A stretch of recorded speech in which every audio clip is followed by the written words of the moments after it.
Today is a deep reflection we should all take in mind as we follow Christ.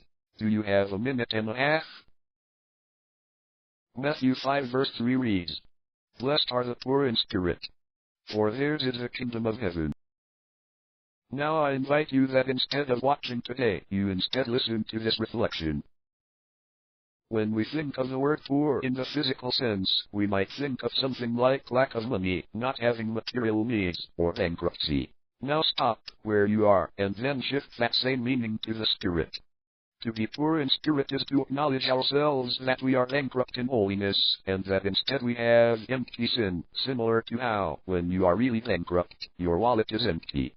When we are poor in spirit, we acknowledge that we are in desperate need of a Savior that takes us out of sin, and help us, when we aren't worthy of it, to not be as poor anymore. Similar to how, when we are bankrupt, we are in desperate need of someone who will help us to pay our debts, rent, groceries, etc. This applies very well to our daily lives, as we are sinners constantly, which no amount of money will take us out of our debt. Jesus Christ paid the debt we were supposed to pay ourselves out of love, in that cross. Every day we need to acknowledge that Christ is the only one who can pay our infinite debt, and that no amount of work can pay it for us. The whole point of our relationship with Christ is to acknowledge we are unable to earn God's mercy alone, but that He already offered Himself out of love for us, so that we could still be by His side.